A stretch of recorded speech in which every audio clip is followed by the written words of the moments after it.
Au nom du Père, du Fils et du Saint-Esprit. Amen. Que la paix et l'amour de notre Seigneur Jésus-Christ soient toujours avec nous, mes frères et mes sœurs, dans la foi chrétienne. Nous poursuivons le partage de la parole de Dieu au travers de la formation des disciples devenus apôtres.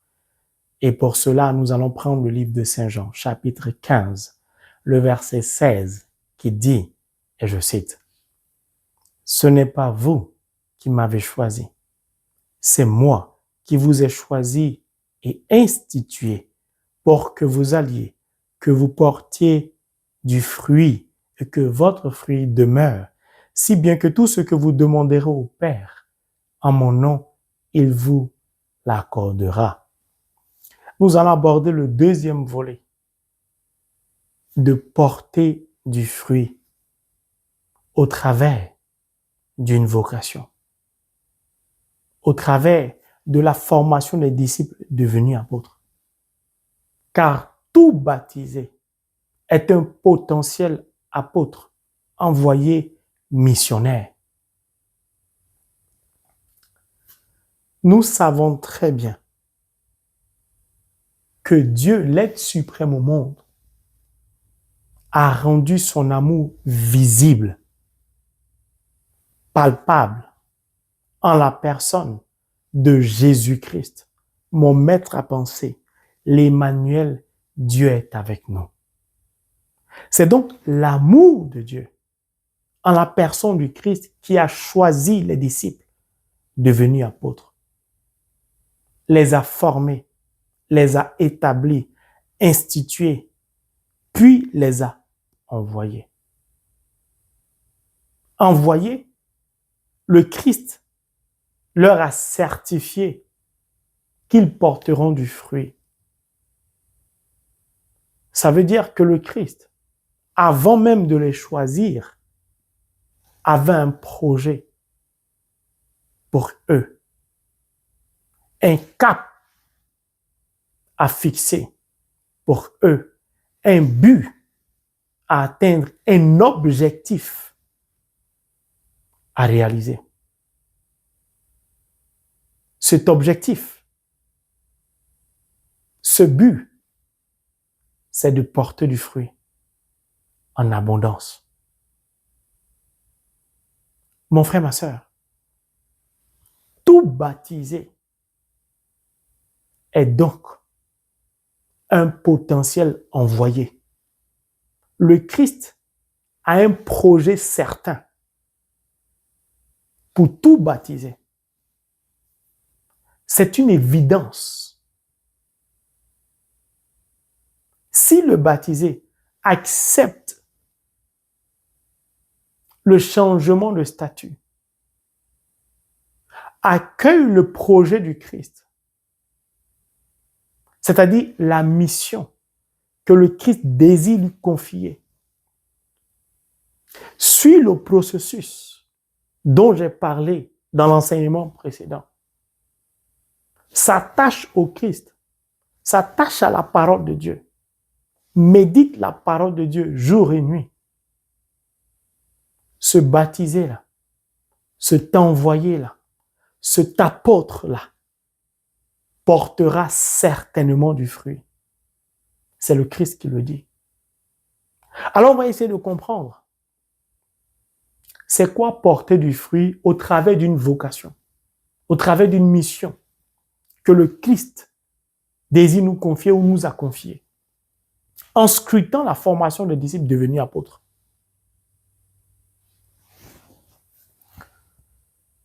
Le fruit que nous sommes censés porter est lié à notre vocation. C'est donc notre vocation qui détermine quel genre de fruits nous devons porter. Ça veut dire quoi? Que le Christ ne peut jamais envoyer un baptisé, un disciple devenu apôtre, sans lui donner une feuille de route claire. Donc le baptisé qui se pose la question, quelle est ma mission?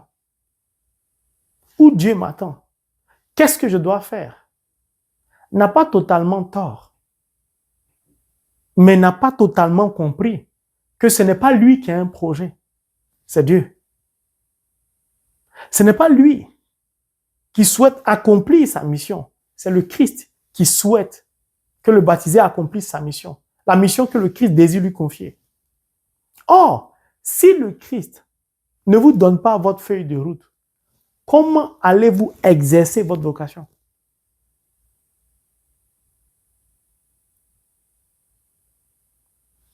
Baptisé que je suis, je n'ai pas à m'inquiéter. Je n'ai pas à me précipiter pour savoir où Dieu m'attend. Puisque le Christ, en guillemets, est obligé de me dire ce qu'il attend de moi. Sinon, comment je vais l'accomplir?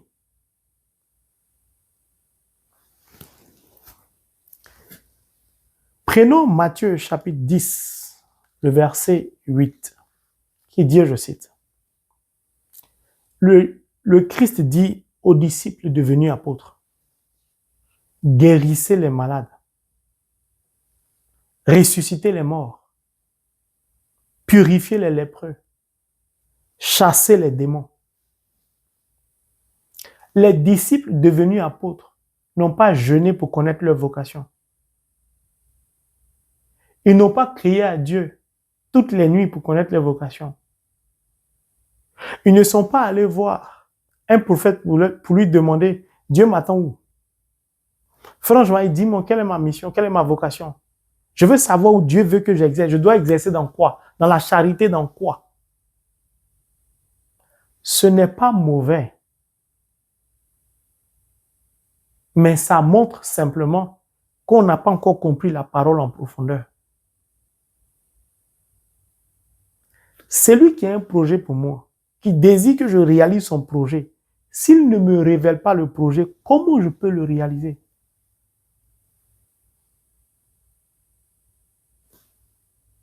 Puis, si le Christ a un projet pour moi, il a bien un temps précis pour voir son projet se réaliser, pour voir son chantier commencer. Si je m'agite, ça veut dire que je n'ai pas encore compris que c'est le Christ qui décide de tout. C'est le Christ qui donne le top départ. C'est le Christ qui m'a choisi. Je n'ai pas encore compris la profondeur de cela. Le Christ donne ici la feuille de route aux disciples devenus apôtres. Il leur demande de guérir les malades.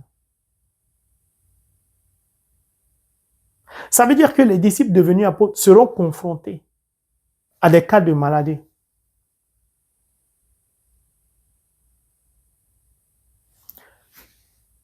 Les fruits liés à leur vocation émaneront donc des malades.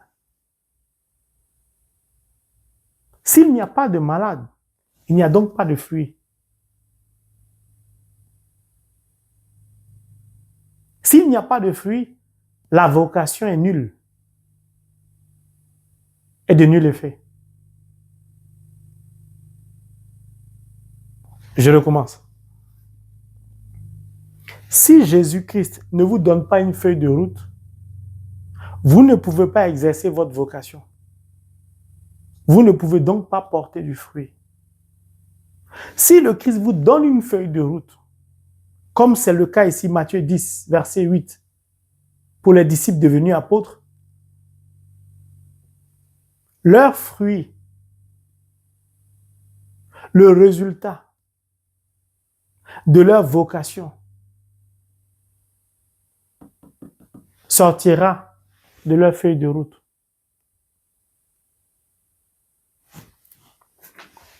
Si les disciples devenus apôtres seront confrontés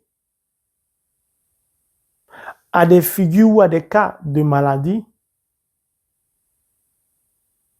et qu'ils ont la possibilité de guérir les malades, ça veut dire que les disciples devenus apôtres eux-mêmes ne tomberont plus jamais malades à partir de ce moment-là. Pourquoi? Parce que dès qu'ils tomberont malades, ils vont se guérir eux-mêmes. Puisqu'ils ont la capacité de guérir les autres.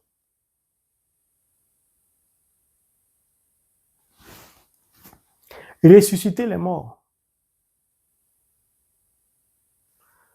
Ils seront confrontés à l'esprit de mort, donc au diable. Pour qu'un mort revienne à la vie, c'est que l'esprit de mort l'a quitté. Les disciples devenus apôtres se rendent bien compte du risque qu'ils prennent, de leur vie qu'ils mettent en danger. Ils peuvent reculer. Ils peuvent renoncer. Mais ils se sont engagés dès le départ. Ils ont dit oui. Ils doivent respecter leurs paroles. Puis, ils doivent avoir confiance en Jésus-Christ, en l'être suprême au monde. Or, la confiance ne se donne pas du jour au lendemain, la confiance s'acquiert. C'est pourquoi il leur a fallu 3 ans pour acquérir la confiance en eux-mêmes, en Jésus. Purifier les lépreux. Toutes sortes de malédictions. Ils y feront face. Chasser les démons. Ils seront confrontés aux démons. Mais il y a des démons coriaces, violents, agressifs, etc. Le Christ leur dit, voici votre feuille de route.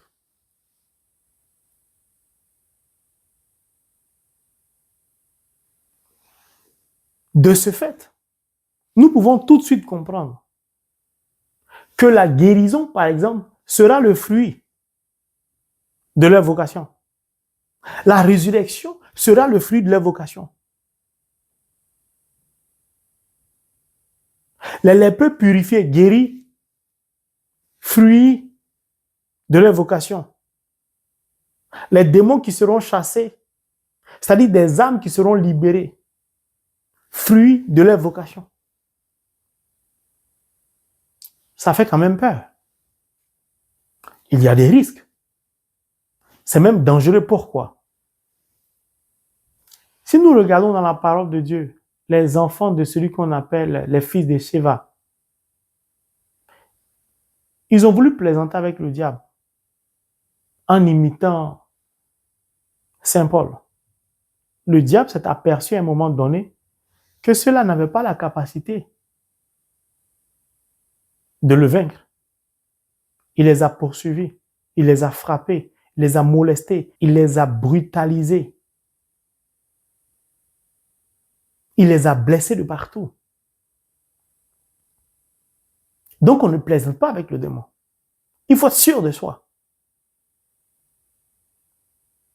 Un baptisé peureux, un baptisé qui doute, un baptisé qui n'aime pas prendre des risques, un baptisé qui n'a pas de foi, un baptisé qui n'est pas sûr de lui, un baptisé qui n'a pas compris que son engagement est définitif, conduit sa vocation droit dans le mur.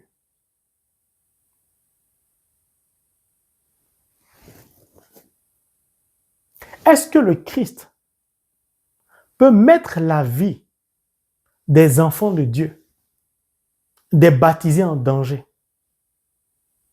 Parce qu'au travers de leur feuille de route, on voit tout de suite le risque, le danger, la mort.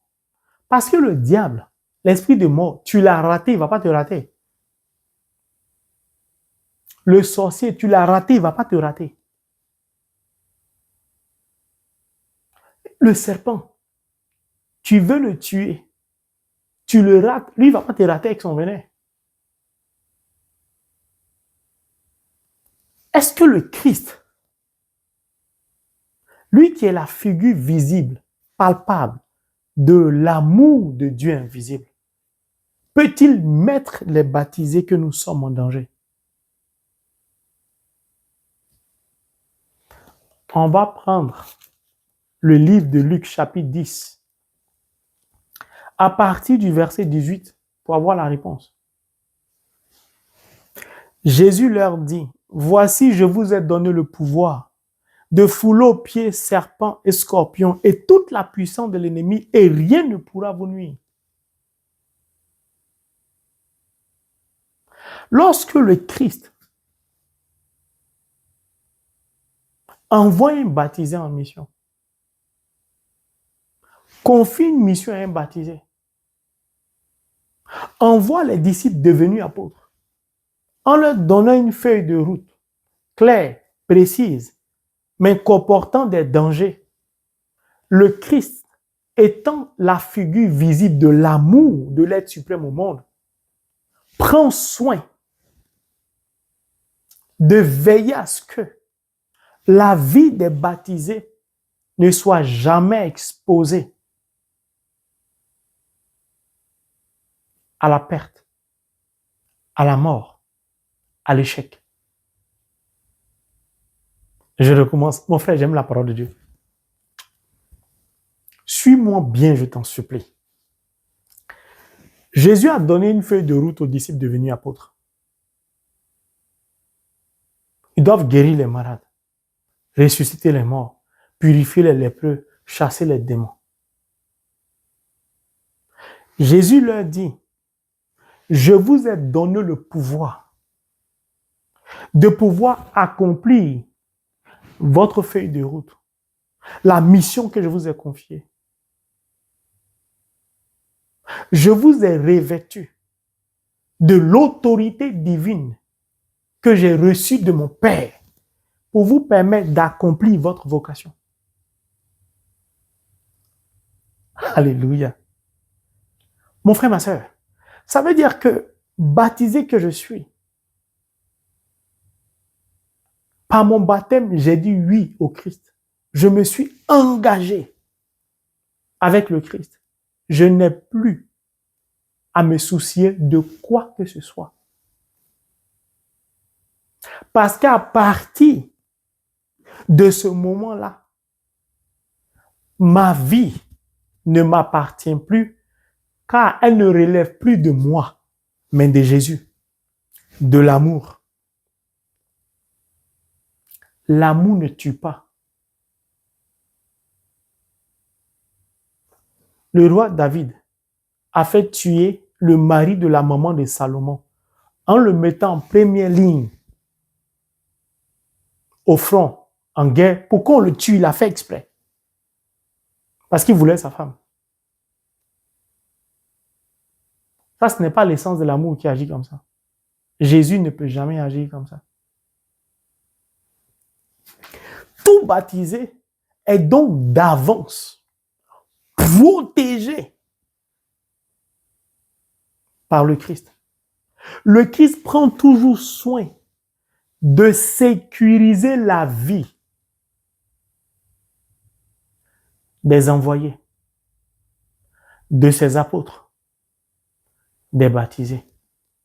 Le Christ ne peut jamais donner un don de l'esprit à quelqu'un et lui demander d'accomplir sa mission au travers de ces différents dons sans au préalable sécuriser la vie de cette personne.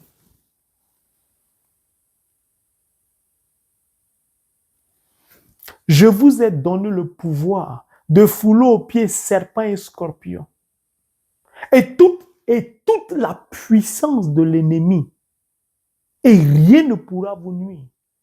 Ça dit que toute la puissance de l'ennemi, je vous ai donné le pouvoir de vaincre cela. Et rien ne pourra vous nuire, rien ne va vous arriver. Même si le serpent te pique, rien ne va ce venin ne va pas aller loin.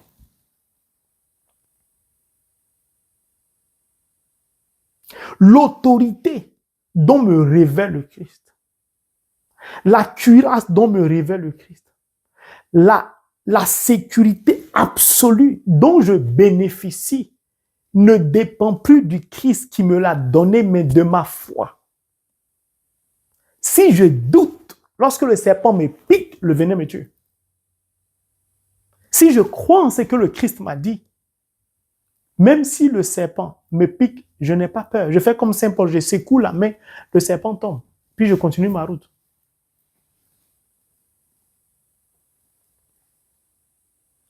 Il n'y a donc pas de vocation exercée sans foi absolue.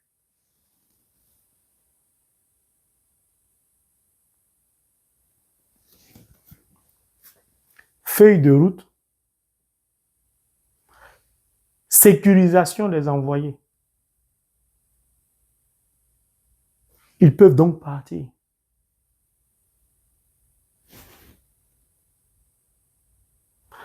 Prenons le livre des Actes des Apôtres, chapitre 5, à partir du verset 12. On va parvenir maintenant aux fruits. Beaucoup de signes et de prodiges s'accomplissaient dans le peuple par la main des apôtres. Le baptisé, le disciple devenu apôtre, qui a suivi le processus indiqué dans l'enseignement précédent, qui comprend ce que j'ai dit tout à l'heure. Lorsqu'il part en mission, lorsqu'il exerce sa vocation, il doit porter du fruit. Or, un arbre qui donne du fruit, ses fruits sont visibles. On voit les mangues, on voit le raisin, on voit l'orange. Il n'existe donc aucune vocation, aucune mission, aucun ministère, aucune église, etc., sans signe visible de ses fruits.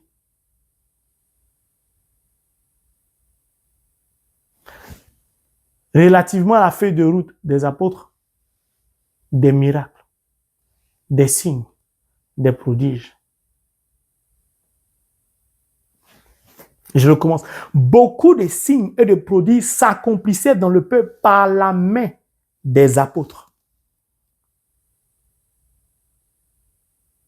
On ne peut reconnaître une vraie vocation, un vrai ministère, une vraie église. Quand je dis vrai au sens propre du terme, c'est-à-dire conforme à la volonté de Dieu, sans qu'il y ait de signes, de prodiges et de miracles. Exemple, si le ministère du Frère Ange-Marie, on ne voit pas de signes, on ne voit pas de prodiges, on ne voit pas de miracles, ce n'est pas un ministère que le Christ lui a confié. Le message est simple et clair. Vous savez, Jésus, il ne bavarde pas beaucoup.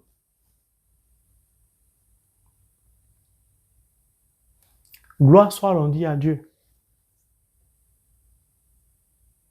qui me donne chaque jour de voir les signes, donc les fruits de la mission qu'il m'a confiée. La feuille de route, c'est quoi? Le nom de la chaîne YouTube, Parole de Dieu, source de bénédiction. La parole de Dieu, Holy Bible, the Word of God, est la source de bénédiction de toute personne qui s'y attache. Ce n'est pas une question de révélation, c'est une question de parole. Tu t'attaches à la parole devient la source de ta bénédiction.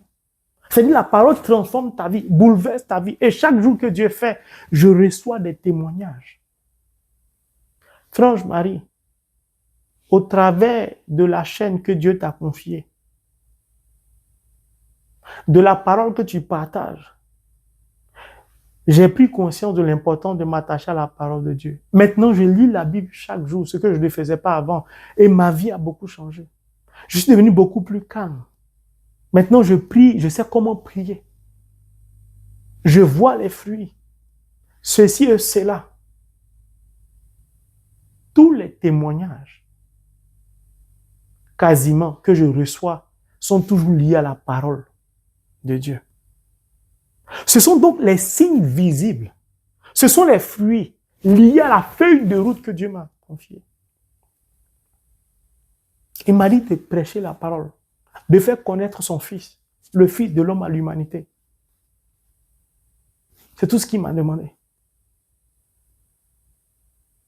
Le reste, il s'en charge. Voici comment on reconnaît si une vocation vient de Dieu.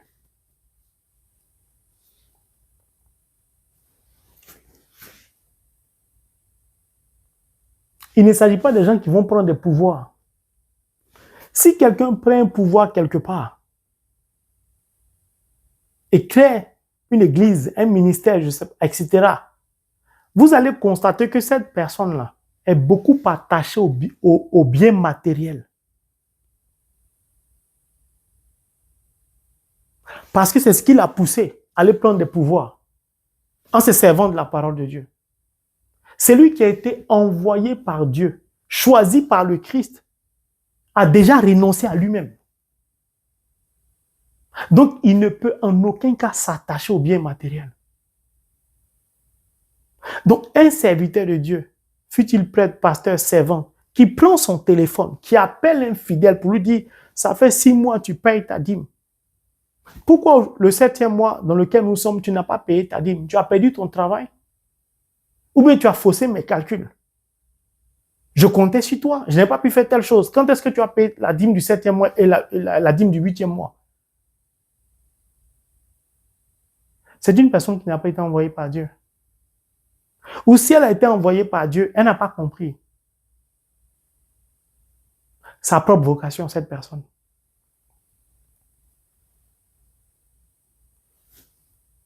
Il y a beaucoup de choses à dire, mais j'essaie d'avancer. Beaucoup de signes et de prodiges s'accomplissaient dans le peuple par la main des apôtres. Donc, les fruits de leur vocation, de leur ministère, étaient visibles. Mais Jésus a dit quoi? Ce n'est pas vous qui m'avez choisi, c'est moi qui vous ai choisi ainsi de suite pour que vous alliez. Que vous portiez du fruit. Il n'a pas dit on va voir si vous allez porter du fruit, bon on verra. Il dit que vous portiez du fruit. C'est une certitude absolue. Ce n'est pas un débat.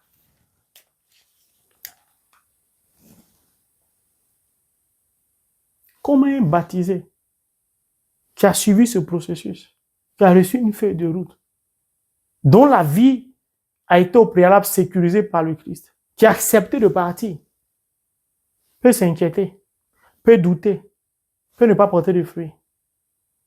Des chrétiens qui ont des dons spirituels. Vous regardez leur vie, vous êtes découragés.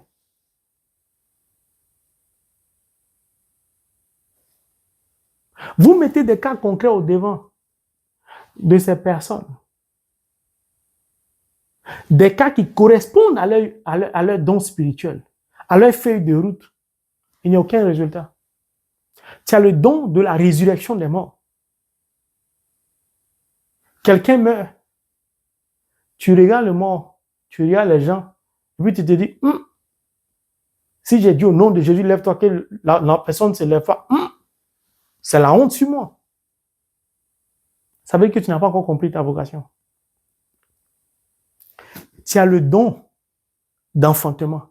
C'est-à-dire quand toi tu pries pour des gens stériles, ce sont des triplés, des quadruplés. On te présente un cas concret d'un couple, d'une femme qui n'arrive pas à enfanter, ça fait des années. Et tu te dis, elle a dit, elle est passée partout. Elle est passée ici, elle est passée ici, des grands prêtres, des grands serviteurs de Dieu. Pas de résultat. Moi, comme ça, là, je vais prier puis il y aura quelque chose. Et si je prie qu'il n'y a rien, ça veut dire que tu n'as pas compris ta vocation.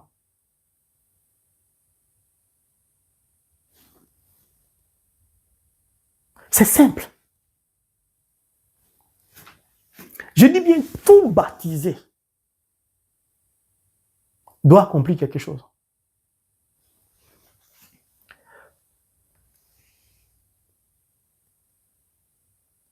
Ils se tenaient tous unanimes sous le portique de Salomon.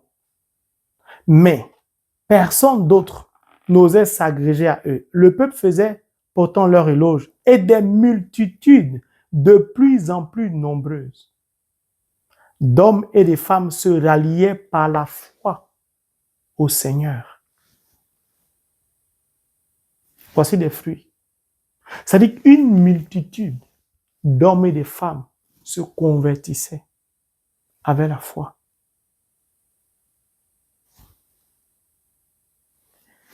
Il y a des feuilles de route, des missions qui entraînent, qui ont pour conséquence ce qui n'est pas écrit sur la feuille de route. Exemple. Tu souffres d'une maladie incurable. On t'a dit que tu vas mourir dans une semaine. Et le frange Marie vient et prie pour toi. Il dit tu vas vivre encore pendant 40 ans. Tu as déjà 60 ans. Une semaine passe. Tu ne meurs pas. 2 semaines, 1 mois. Les médecins ne comprennent plus. Tu fais une prise de sang.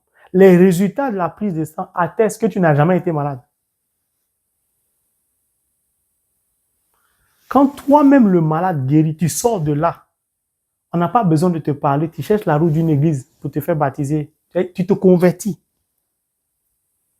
Parce que tu sais que ta vie présente, tu la dois, alléluia, à l'être suprême au monde, à Jésus-Christ. On n'a pas besoin de t'évangéliser. Tu es déjà convaincu.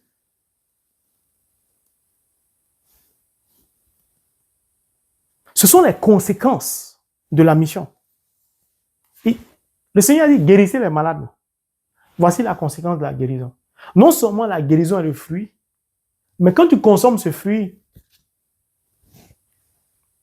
tu te portes bien. On appelle ça le bien-être. Tu te sens tellement bien. C'est comme tu manges que bio.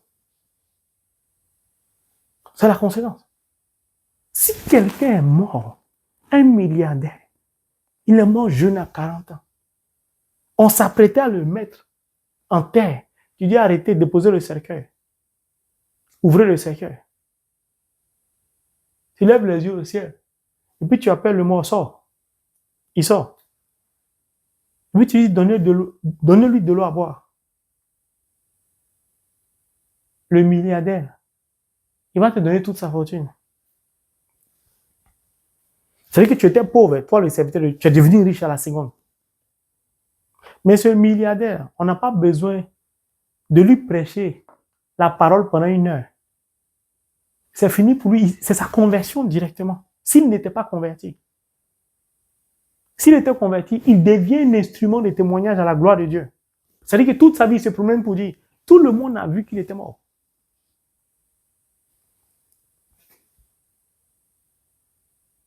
Le vrai fruit, ou l'un des vrais fruits, c'est la conversion. Une multitude d'hommes et de femmes, c'est-à-dire qu'on ne peut pas les compter, ils étaient tellement nombreux. Les gens se convertissaient. Ils venaient de partout. C'est ça, porter du fruit au travers d'une vocation. Mais ce n'est pas fini. On venait à sortir les malades dans les rues. On les plaçait sur des lits ou des civières afin que Pierre, au passage, touche au moins l'un ou l'autre de son nombre.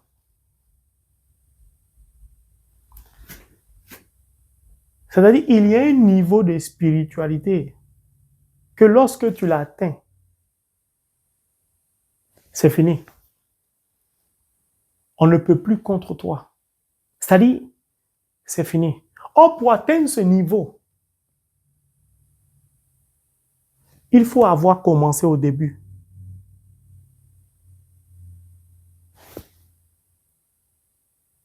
Pour atteindre ce niveau, il faut avoir accepté d'oser partir en faisant confiance.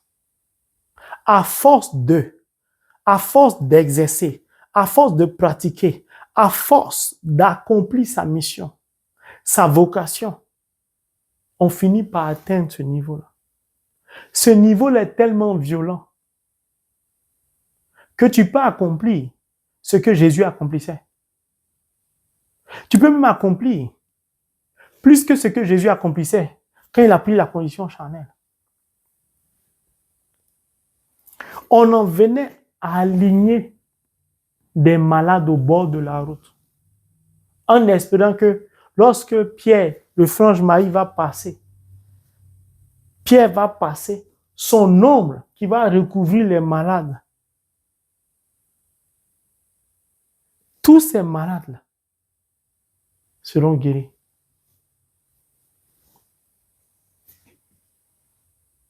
Mais qui était Pierre? C'était un être humain charnel comme moi.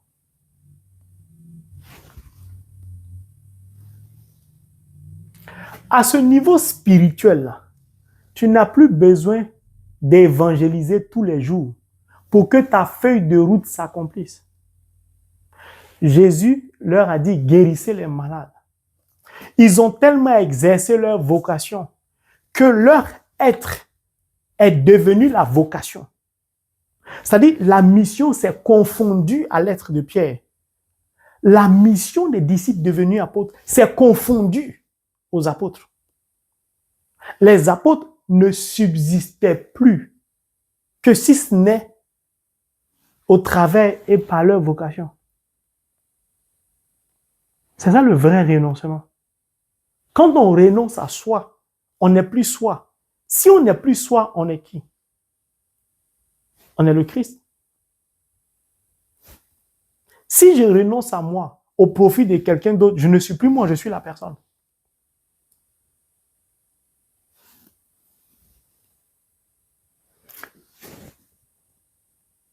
Non, c'est trop intéressant la parole de Dieu.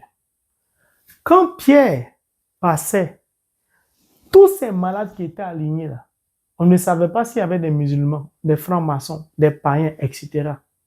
Ce qu'on sait, c'est que tous étaient guéris. Écoutez, on en venait à sortir les malades dans les rues. On les plaçait sur des lits ou des civières afin que Pierre, au passage, touche au moins l'un ou l'autre de son ombre. La multitude accourait aussi des localités voisines de Jérusalem, portant des malades et des gens que tourmentaient des esprits impurs, et tous étaient guéris. Bon. Si, dans ta famille, là, qui est restée au village ou quelque part, tu as un frère, un oncle, un papa, possédé d'un esprit démoniaque, tu t'en vas le soulever. Un paralytique, quelqu'un qui est mal, tu t'en vas soulever. On portait des gens possédés par des esprits démoniaques, malades. On venait les déposer au bord de la route. Et la Bible dit que lorsque Pierre passait, son homme qui touchait toutes ces personnes-là, écoutez, et tous étaient guéris. S'il y avait 1 million de personnes malades, 1 million de personnes possédées, à l'instant où Pierre passait, tous ces 1 million-là étaient automatiquement délivrés. 1 million de malades automatiquement guéris. Pierre n'avait même pas ouvert sa bouche. Je ne sais pas si vous réalisez. Mais on reviendra sur ce passage une prochaine fois. Quelle puissance! Mais si vous remarquez, tout ce que je viens de lire est en conformité avec Matthieu chapitre 10, verset 8, qui disait « Guérissez les malades ». On portait les malades, on alignait les malades, ressuscitait des morts. Ceux qui étaient morts, chassaient les démons, ceux qui étaient tourmentés. Donc, les signes visibles, les fruits qui émanaient de la vocation des apôtres devenus apôtres, étaient liés à leur feuille de route.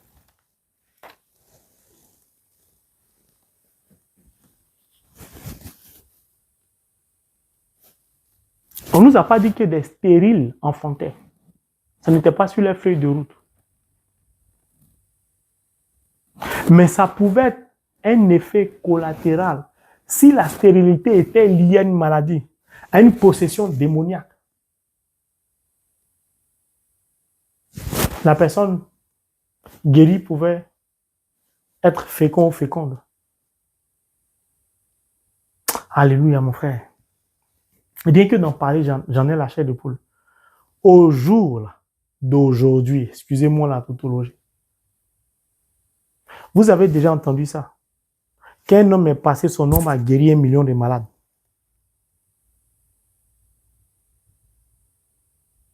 Non, disons-nous la vérité. Combien de personnes prient pour pouvoir vivre ce que Pierre a vécu? C'est ce que tous les jours je demande à Jésus. Les biens matériels ne me disent plus rien. Si Pierre existait au jour d'aujourd'hui, il n'y aurait plus d'hôpitaux.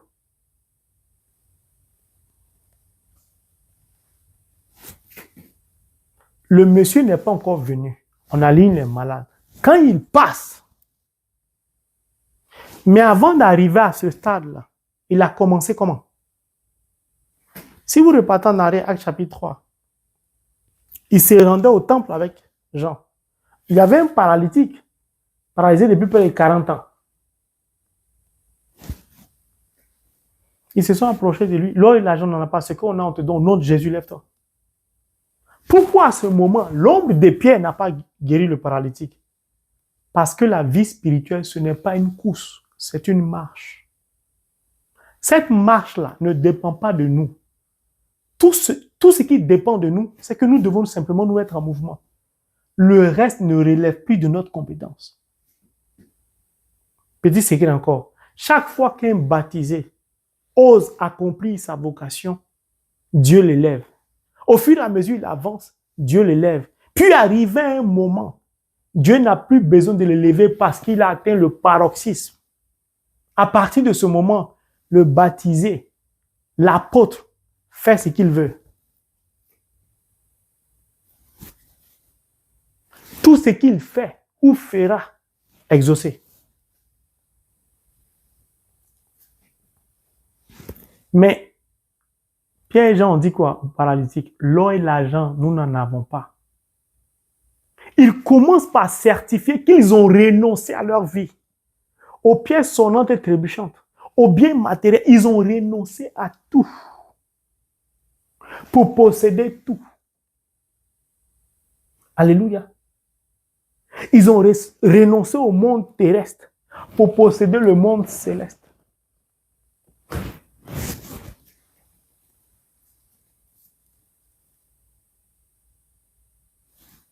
Vous allez comprendre maintenant pourquoi depuis le début de ce verset, de la formation des disciples devenus amour, je n'ai fait que parler d'amour, d'amour et d'amour.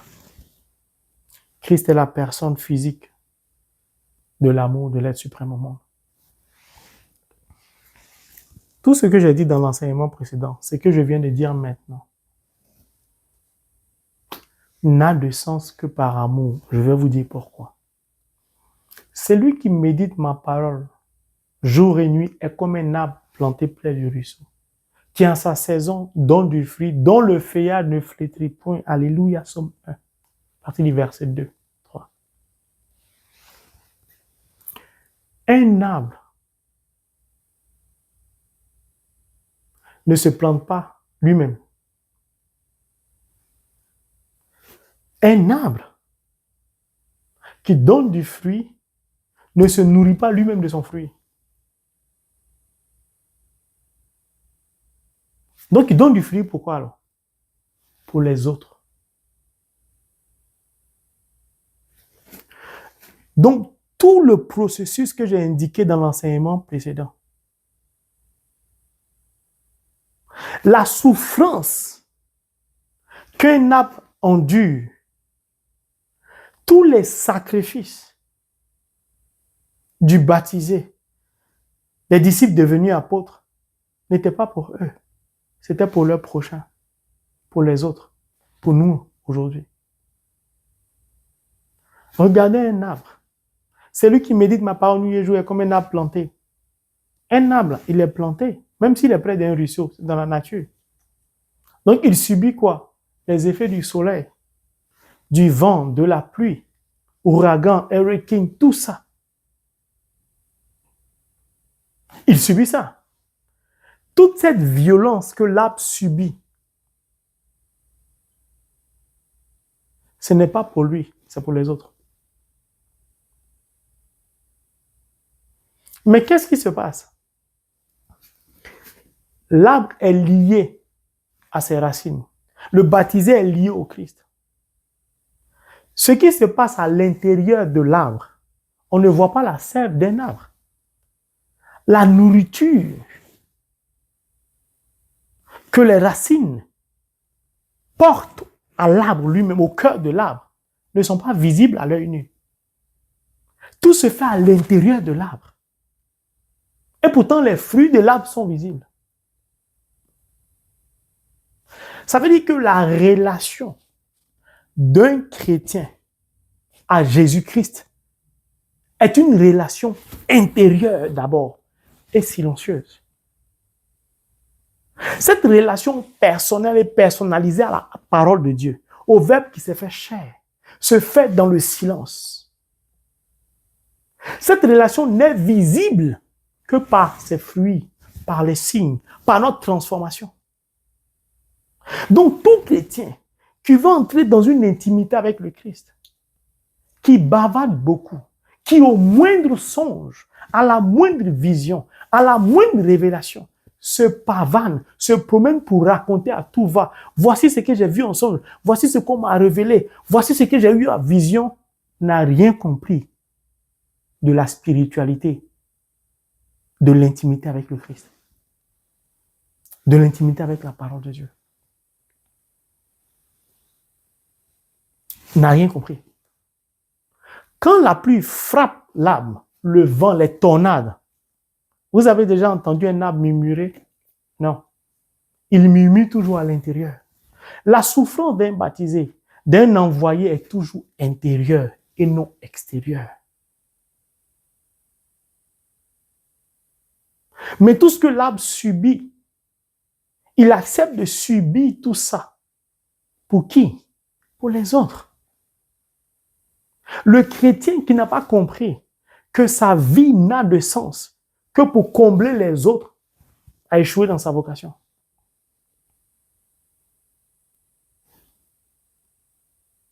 Celui qui médite ma parole jour et nuit est comme un arbre planté. Mais regardez bien un arbre. Il est entouré d'écorce. L'écorce, c'est le vêtement de l'arbre. S'il pleut, ça frappe quoi? L'écorce. Si je m'adosse à un arbre, je m'adosse d'abord, je touche quoi? L'écorce. Si quelqu'un verse de l'eau, c'est sur l'écorce. Mais l'écorce vient de qui? Ce vêtement vient de qui? De la parole de Dieu. C'est lui qui médite ma parole, jour et nuit, est comme un arbre. La parole te transforme en un arbre. Donc c'est la parole qui te revêt d'un vêtement qu'on appelle l'écorce. Mais l'écorce là, c'est la cuirasse de l'arbre. C'est la protection de l'arbre. Pour pouvoir voir l'arbre, pour pouvoir pénétrer au cœur de l'arbre, il faut d'abord déchirer l'écorce. Tracer pour voir la sève couler. Je parle par exemple de Lévéa. Donc la parole prend le soin de nous recouvrir toujours.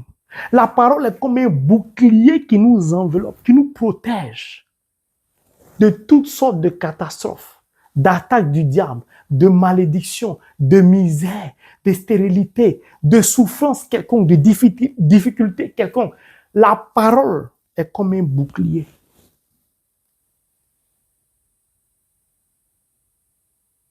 Mais tu traverses une difficulté, tout le monde entier doit savoir. L'arbre ne parle pas quand il traverse des difficultés.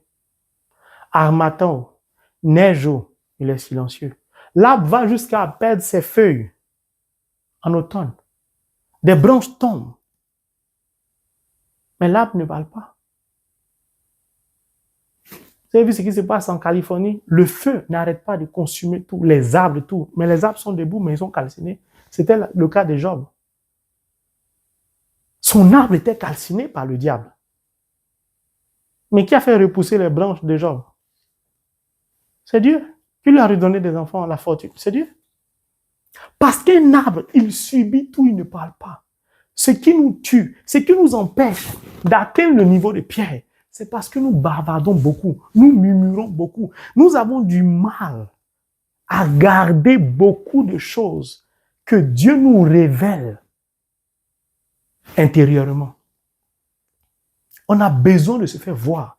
Je n'ai pas dit de ne pas se rapprocher de quelqu'un pour expliquer. Mais si tu es venu expliquer quelque chose au frère Marie, bon, à la limite, tu as expliqué à un prêtre. Ça suffit. Pourquoi à tout va, tu veux raconter à tout le monde? Tu cherches quoi? C'est pourquoi le psalmiste a dit, c'est lui qui médite ma parole jour et nuit est comme un arbre. Observez un arbre, il ne parle pas. Un arbre n'a pas de bouche. Je vais plus loin. Vous avez déjà vu un arbre se maquiller, mettre un tissage fluo. C'est un exemple. Je n'ai pas dit les personnes qui se maquillent, c'est mauvais ou bien qui mettent des tissages. J'explique la spiritualité. Pourquoi nous ne parvenons pas? Parce qu'avec Dieu, tout a un sens. Chaque élévation spirituelle répond à un certain nombre de codes. Puis la finalité de tous ces sacrifices, de tous ces efforts, ce n'est même pas pour nous, c'est pour les autres. Mais la bonne nouvelle, c'est quoi? Pour que moi je donne du fruit, pour que les autres en profitent, m'induquent ces fruits, il faudrait que moi je demeure dans une abondance.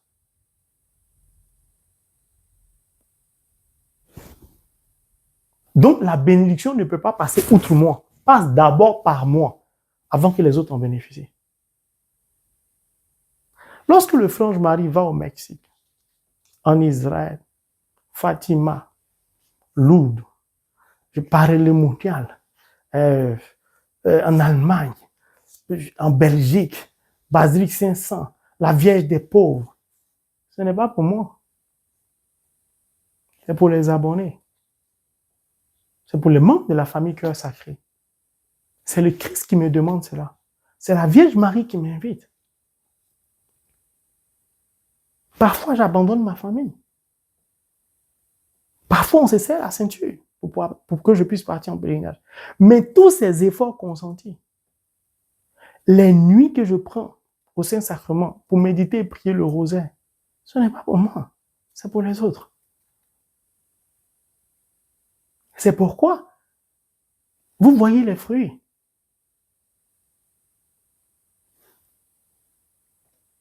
Mon frère, ma soeur, c'est cet enseignement que j'ai voulu partager avec vous. Choisi par le Christ, formé par le Christ, envoyé par le Christ pour porter du fruit pour les autres. Sans amour, on ne peut pas faire tout ça. C'est pourquoi dans les enseignements précédents, je parlais de l'amour sacrificiel. Jean 15, verset 13. Quand on aime, on donne sa vie pour les autres. Quand le baptisé, quand l'envoyé commence à faire des calculs, il vient de ternir sa vocation. C'est lui qui m'envoie a pris soin ou a pris le soin au préalable de sécuriser ma vie. Pourquoi je dois faire des calculs? Pourquoi je vais lui dire, laisse-moi l'enterrer mon parent qui est mort. Laisse-moi travailler 5 ans. Laisse-moi économiser d'abord pour mettre un peu d'argent pour pouvoir payer mon loyer. Laisse-moi faire ceci ou cela. Ça veut dire que lui ne savait pas ça, celui qui m'a envoyé. C'est pourquoi nous ne parvenons pas à une élévation spirituelle comme Pierre. Nous sommes prisonniers et retenus par beaucoup de choses. Mon frère, ma soeur, je voudrais que tu saches qu'avec le Christ, il n'y a pas de demi-mesure. Soit tu t'engages ou tu ne t'engages pas. Si tu désires accomplir ta vocation, vivre ta vie de baptisant dans le si, le résultat de cette vie, de cette vocation sera en dents de scie. Et tiens-toi bien, la frustration viendra de toi et pour toi, pas pour le Christ et du Christ. Pourquoi pensez-vous, Luc 2, 19, que la Vierge Marie méditait tout en son cœur? Parce qu'un arbre n'a pas de bouche. Ce qu'il vit, c'est à l'intérieur de lui. Tout ce qui se passe à l'intérieur d'un arbre, nous, on ne voit pas. La Vierge Marie a compris ça. Je suis mariale, je suis mariale. C'est à l'intérieur qu'on est mariale, c'est pas à l'extérieur. La vraie relation avec la parole de Dieu, c'est à l'intérieur. La vraie intimité avec le Christ, c'est à l'intérieur.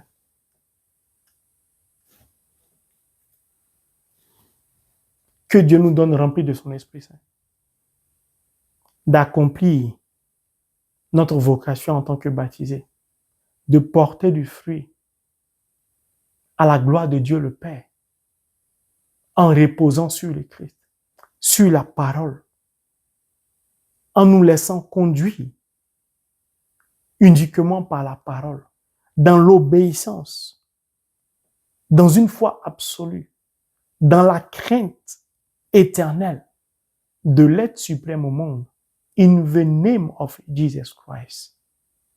Amen.